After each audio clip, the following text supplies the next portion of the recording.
nhớ rằng cho nhiều chặt gì cứ tin năng trà xóa lần số tù nó cũng cho nên mù cho bé đom leo chào cũng một sai bé đom leo nữa sẽ rong đi trà nữa bé chấm leo cho nó một sai bé mong năng nhớ bé trong sẽ dọa nó nhỏ đi trà cho nên nó tốn đồng nữa bé chấm leo mà chúa xia xứ nữa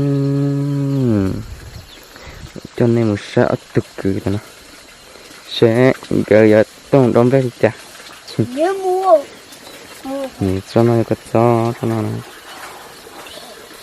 nó có cho ở mê này ta cứ nó này anh thấy nó sao nó này tao đom về là anh mua nhớ nhớ tư to thật rồi phải nữa cho nên mình sẽ phải đâm bê nữa ơi để to xia nó nữa để to xia xia xí xí rồi thì nó xưa thay cho nó sai nữa nó tôn đồng nữa tôn đồng vàng chút nào xí nữa lư cho nó nữa có cho gì đó nó lừa tí đua cho tôi qua cho bây giờ nữa để tên nào chỉ lừa xóa nữa nhấp lông nó nữa cho nó rồi có đê chỉ cho nó có chữ ha nữa cho nó lên mà trong thịt tê nữa cho nó dọc quấn chua và xí lấy xe huli catchi nó nữa tông cho nó nữa cho nó nồng đốt xa để tên khía nó thế này mới biết chắc khía nó ha cho nó khía léo số mắt chó cho nó khía léo nữa nó có tất tổ sự hả nữa trong ở léo luôn thì nó nè đây xả lưỡi anh nó chua ô mấy tụi mình nhỏ tôi đóng đây là nó thế nữa nhỏ dọc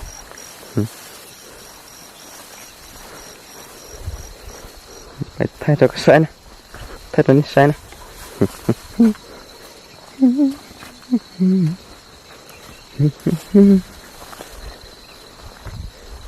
nó lỗ chặt nó phá một nói vậy chặt nó một nói vậy chặt nó tắt to cho nên mình sẽ bị đom lê rồi cua đặt cái tê liền cái cổ lại đọc buồn chán này ít tụi nó tụi trot chọc tao phải nữa sẽ bị đom lê rồi phải nữa sẽ bị đom lê nữa bye bye không có rồi cái này tôi thôi ra thừa chị biết đó là trong té hả nghe tôi thôi à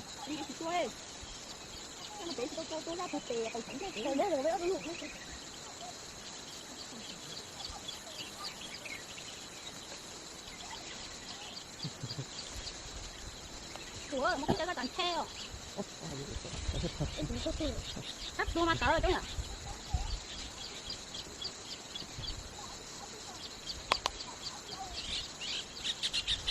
một con này thôi có một con rồi bắt nhiều rồi tôi đừng tổ lo đấy tôi đừng tổ lo nếu lột tiêu là lột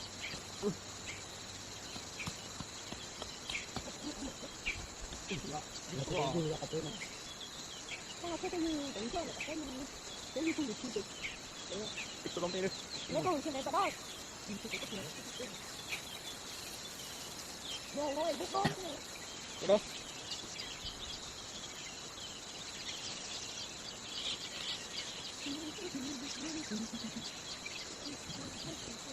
เปิดเราตรงนี้ có cổ ra nó cũng có cổ có nó coi từ lắm nó có cái cổ nó này đôi chân một luôn nè nó chỉ có trên được có những cái con mình chỉ cái nó đó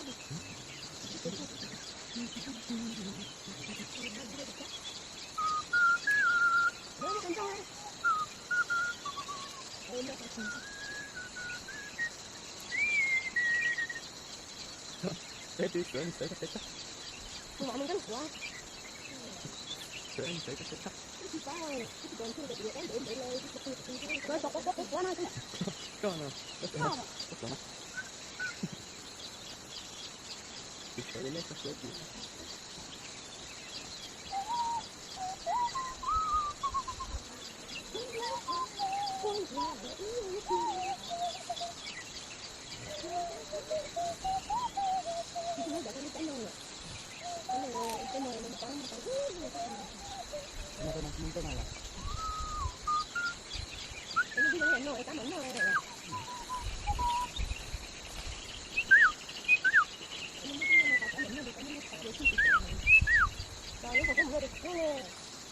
tại có phố hết thằng sửa nó chứ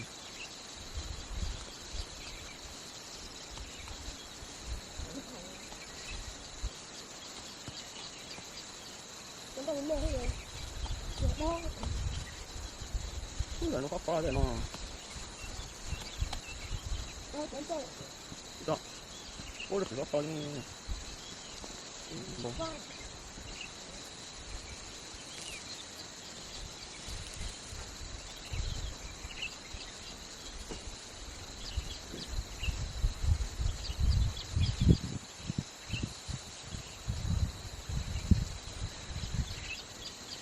có được tôi cục thế đấy nó được chứ rồi đây là đây là có món nữa nếu mà có lông tê à nếu mà có lông tê cái lông đó nhưng mà phải bật tay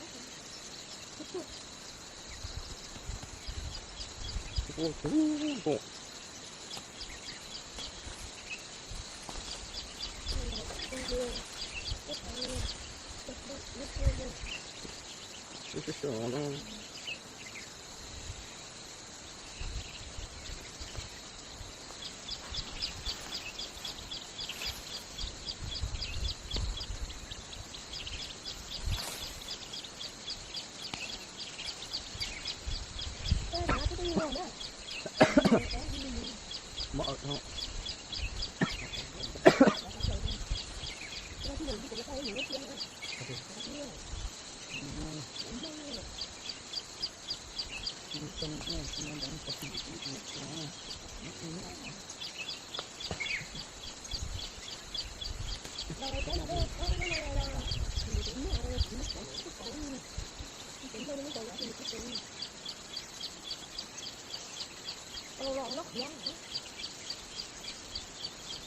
cái gì đó trong sao để phát tay một cái mà con đó chẳng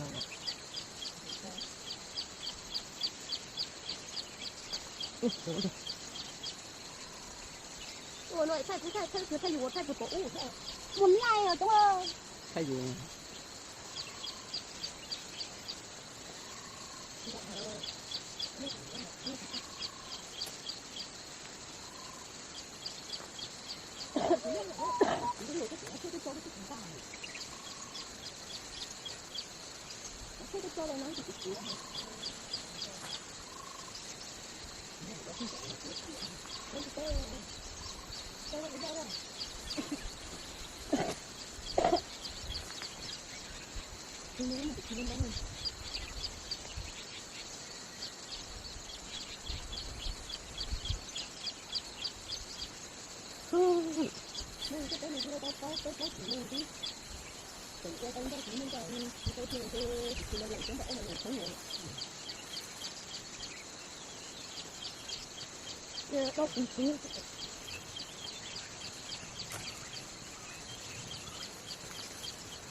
ôi ơi ơi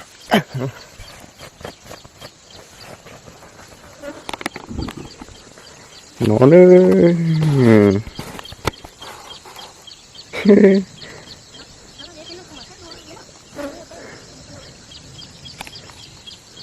nó nữa lông đeo đây không thể chơi vật giả sử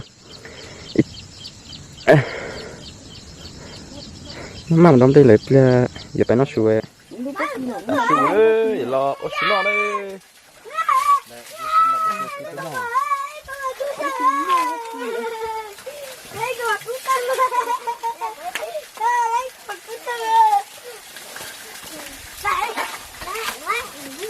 không có chờ đó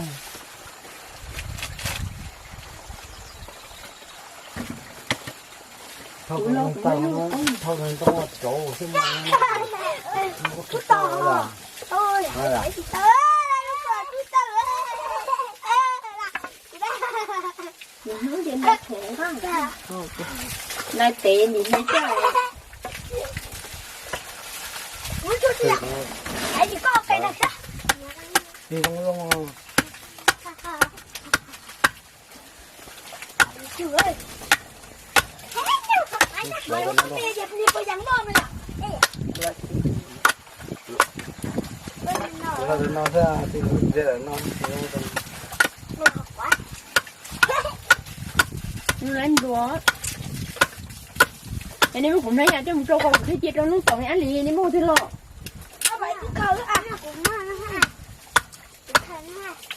Nên mua cũng lô rồi, cái này cái khờ rồi.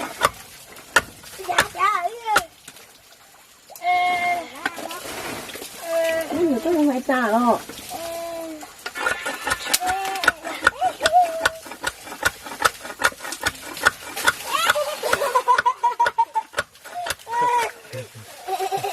Bây giờ có gì nước ta? Cái gì? cái gì cứ là đó là Thật quá. Ina.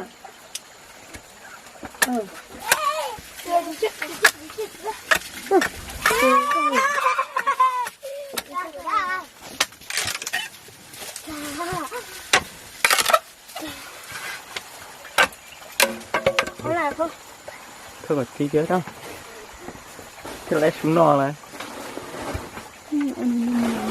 Tổ tư sáng rồi đấy chưa tổ chưa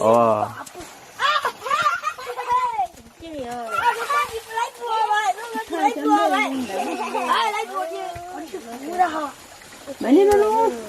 Nó nhặt xỉu thừa, đi nó con ta nè. Ôi đi mua con luôn, anh đi nó tổ rồi.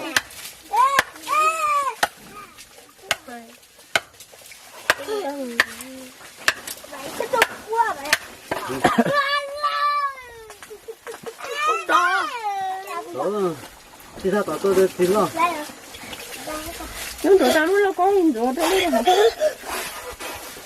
sao lo xa nó nè Tôi lấy chiều rồi. chị á cái chị á Tao nó có hình rồi đó đi, in ta đây đâu hả? Sao?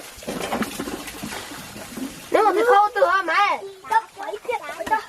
Rồi. Ôi nó đi. Yêu thái á. Đấy, có thấy. Anh bị đả thiên mà. Anh Lý có thấy không ấy? có hả luôn có trời cái gì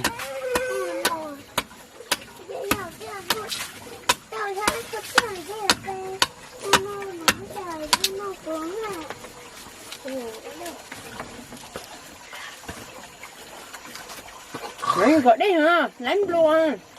trời có mà Wow, chưa có yêu. Đã đi rồi. Mày có nói gì? Nó mở ra đây đó cái nào tôi ạ. trời cái đó sỡ nhá Tôi thua. rồi tôi câu cho sao sao đó Ini tu sudah kau basuh ya, basuh betul.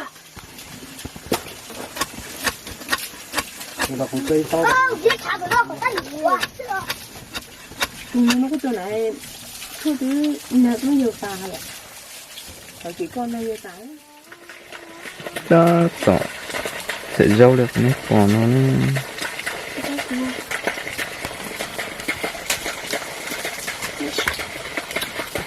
Mấy chị bé thử cả cuộc sinh nó đây.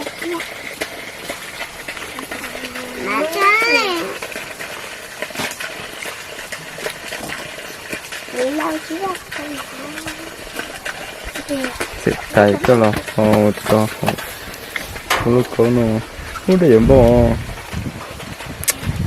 Chưa em ơi bây giờ đâu bạn đi chỉ này hả à bất cứ là chi đi một đôi chén gì lấy đó liền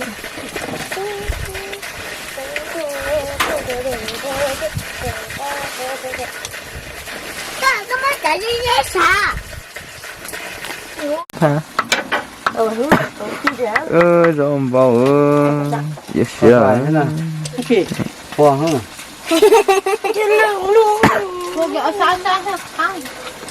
lại cột gió cho nó chỉ một cái con heo đó trời ơi mình đi sắp đến đi xuống Lại mà mới to tôi tưởng ta tới lại mà cột nó gió lại cho mọi nó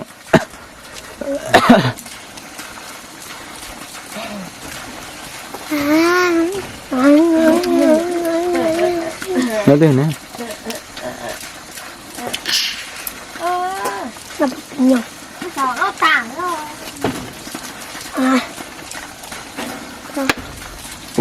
thầy nó bảo rồi sao thầy nó bằng giờ là nó lấy phải nét bò nó giờ đang bê ta cho món nó này nó to con nó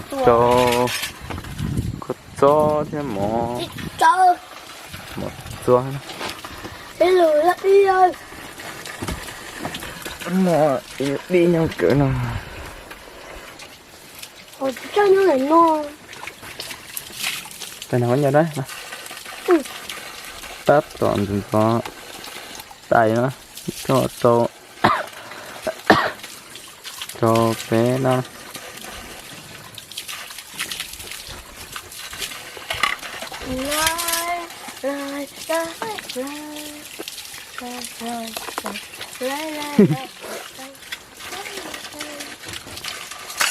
cho mệt quá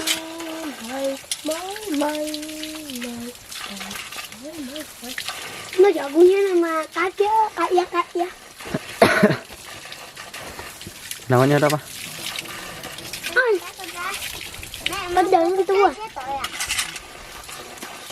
trong mình vô tôi chỉ có chạy nhỉ khổ sai đâu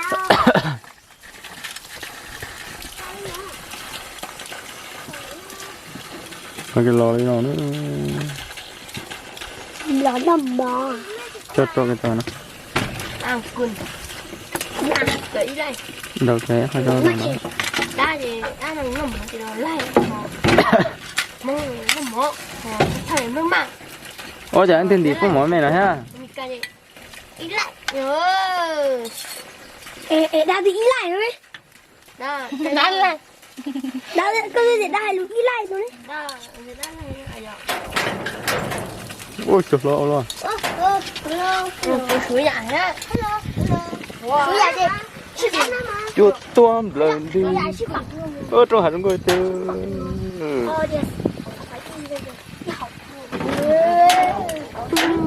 trong cửa đi tiêu chuột toan lên đi xíu đâu con nào tha luôn của món nào ai không ngờ nó đẩy luôn luôn pha lăng thì món nó xe ô rồi đâu họ áp chứ nói cho cái nên tải với nào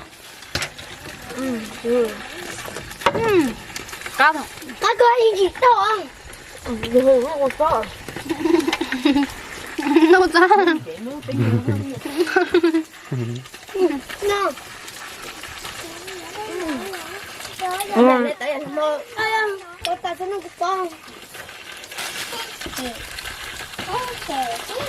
nó kia phát to rồi nó đâu rồi tay mẹ ơi lên nha Chị Thúy này. rồi Chị Thúy này khác. Nó khác. anh uống gì nữa rồi à con uống nào cơ đâu rồi Mẹ em biết mấy bán nó một cái này. Mẹ nó lấy từ nhà chơi. Để tôi chơi cái gì đó. nó nói với chị mình con cứ chắc hồi nét kiểu không đâu có căng cái này đó mà đâu là con cái kia muốn lao lu hay tiền nó mở ra đi trên khẩu cho nó mở đúng rồi Nó đi trang khẩu. Nó chỉ là mà. con bảo đi tăng khẩu mà Nó luôn hả? khẩu mà biết trên nặng ơi là Chăm bước mà lại. trên nặng rồi mà thì cái nặng nó mà cái nặng nó mà được tên à Cái này cái gì cái nặng là nặng nó mà lại rồi. Bây giờ chỉ có hai hay rồi. Đừng lo. Đừng có tay con. ôi trời chị tóc gì nó chị theo Dạ. Ba. cũng nặng đấy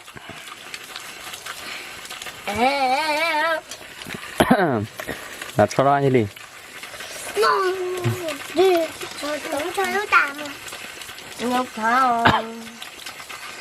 Ngọc hương có phải mỗi lần người đi nó mỗi là cho biết phải phải đi nữa Của hình vô. Làm đi. bây giờ nhỏ nữa nè cô nói cô nói hành rồi Ôn gì đâu. Nó về già cho. em học hết À. cho người nó lại phải Trò trai à của hai Nó nó. một tay chim nữa. Trò hai nó đi thử. Trò hai nó đi thử. Đâu có thấy không? tôi nhớ rồi hả à Anh chị nó thôi. nó mẹ đó có gì mà nhanh chút nữa Anh đâu mà là nhảy á.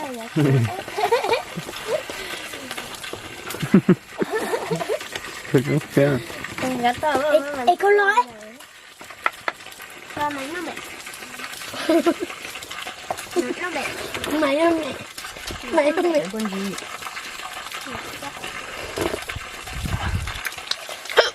rồi cả to à Con tên mà. ê biết cái măng lớn Đi cho ta rồi. cô nói Nó bị. cô nói cũng vậy con Bố ăn thôi. Nó bị. nhanh Chị chứ. Chị gắt thôi.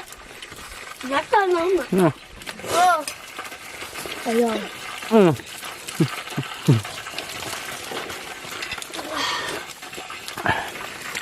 Đó đâu tôi tao được. Nhưng mà nó Phải đi cho nó. ôi ủa cái gì khai của đó không bao à. để cho Đây là gấp tôi ha. chị cho Anh cho cái nào của hai ta này là cái Làm nào? nó hay hơn. Làm nó hay hơn. rồi nó tay trái phải Rồi nó bị. Để cố trình nó là của nó thấy không bể. nó đã vẽ đúng không đồ đồ vẽ Nhưng mà nè.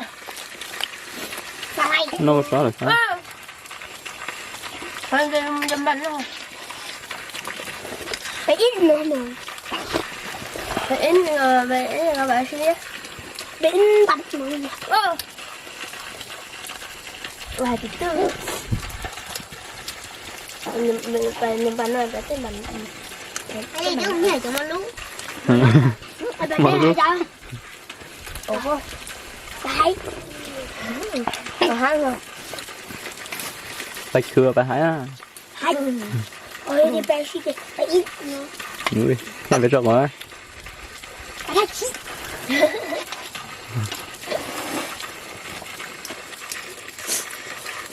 Rồi chỉ một cái này vài trăm.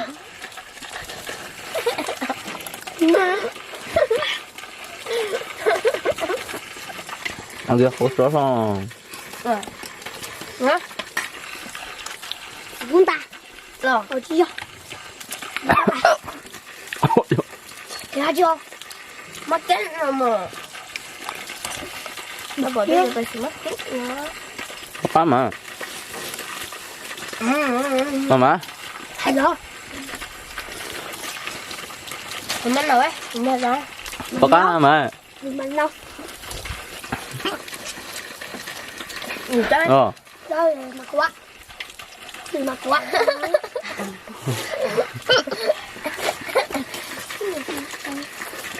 Mà quá ạ. Nông ấy. Anh gì? Nông ấy. Quên rõ. Mà chết. Mà chim mà. Bánh bông mà ứ ra thì Nhưng mà ứ ra mà ứ nó tại vì phải uống được cho cái mặt khác nó. bánh bông mà ứ tao á. Tao tìm tao. Có ra mà mãi. Tao chỉ nãy ứ. Em bỏ nước ấy. Anh thì hết không có. Con đây phải coi. Lúc là. Đây rồi. Thấy chưa? Mình đổi. Cháu. Rau. Đây tụi na. Tụi nát. Sai. Nó quá cửa. Hay nhà á. Vậy á. Có cái bỏ cái nhận đó là thích người ạ. Nào nữa rồi. Mua cái bố bà. Mua gì xả tua luôn. Cái gì ha? Cái gì ha? Cái gì người từ Tốt. bé tàu một tiền này qua. Thằng trăm bố hồn á. Dạ. Anh cứ tàu chỉ thôi ạ. Cái này phải.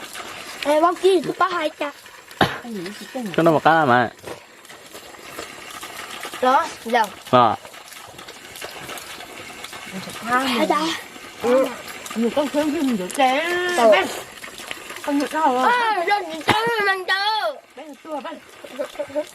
Tôi bắt Đúng chứ? Nào cậu con cậu ấy. tôi đi cầm rồi. Chị quên lên đó. Ý. Đấy rồi tôi.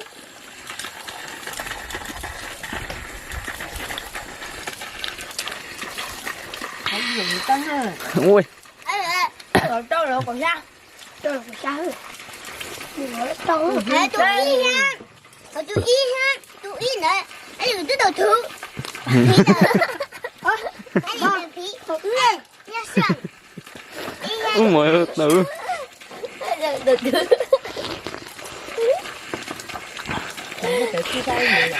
Tuổi kia em tặng ra. Ôi mà. Cứ là mày ơi luôn nè. Cái gì kêu? Không một tờ kia. Họ tụi nó ý là đi chưa ở đây tàu. Tụi bên trong nó còn em mất tàu rồi. Nhiều lửa bà phải la. Con. Ê có cái À, sao ầu ra hả? Đừng ra đổ đâu. Anh liếm thật sự. Em mà. Anh lấy tàu.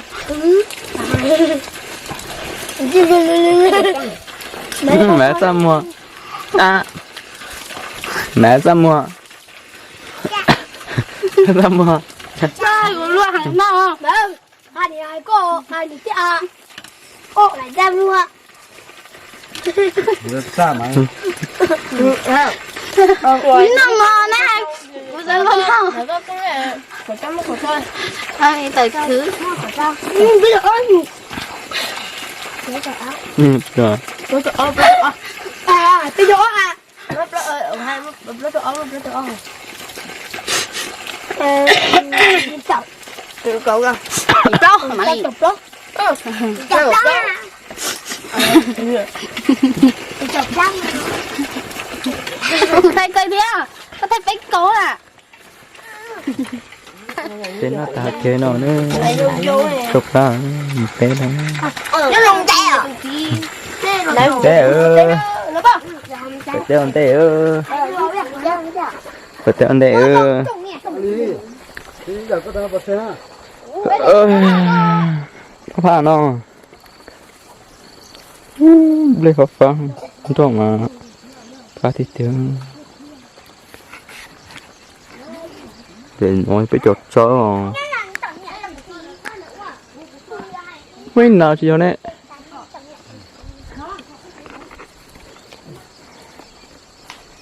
đi nó xíu một té chỉ mặt thay cho nó sáng nó giò nó lấy to té vào sáng à Sao hả? con này vậy thôi Ủa sai ha. có tay muốn trả Tại mua. Có cái gì đâu tê, cái gì sáng ta? Sáng. Ủa gì? có đội giờ mua Ủa đi trời. nó bé giờ là ta này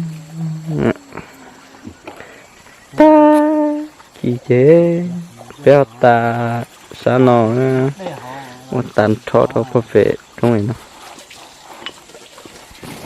về trong này nó nữa chế ta kỳ bé bé sát sát tao nó nữa Đâu coi được ta. phải chế nữa ta kỳ cha em mà thấy nó sao phải chế lại nữa một chế lo lại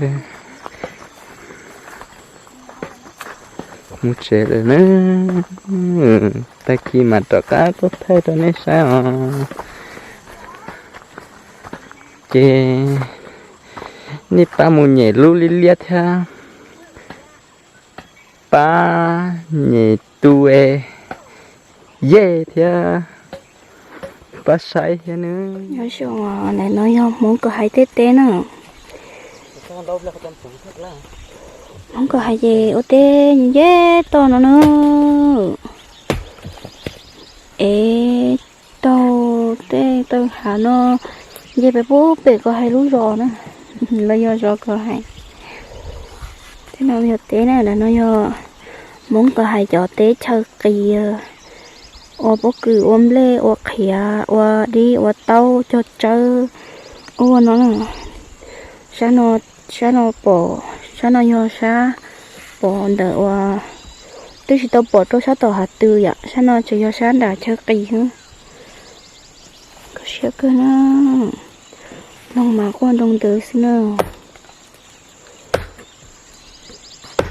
muốn cái gì ếu này nó là bố đã tê nó tới giờ khó nó giờ khó dễ nữa khó để mà nhóm bố sáng đầu nó nhóm sáng đầu nó là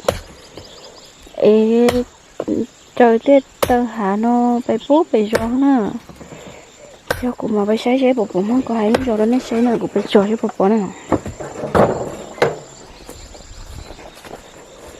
không có hay rồi thì nó chỉ mà chặt cú hàng bỏ chiều không có hay rồi thì nó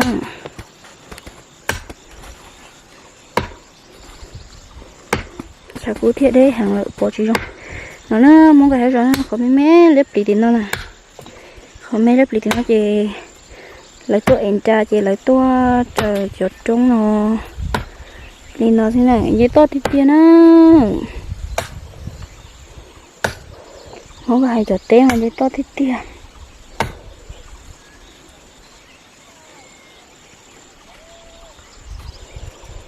cái rồi thì nó là chỉ lấy tua anh ra chị lấy tua nhìn dây to nó nè dễ to nó phải thế nào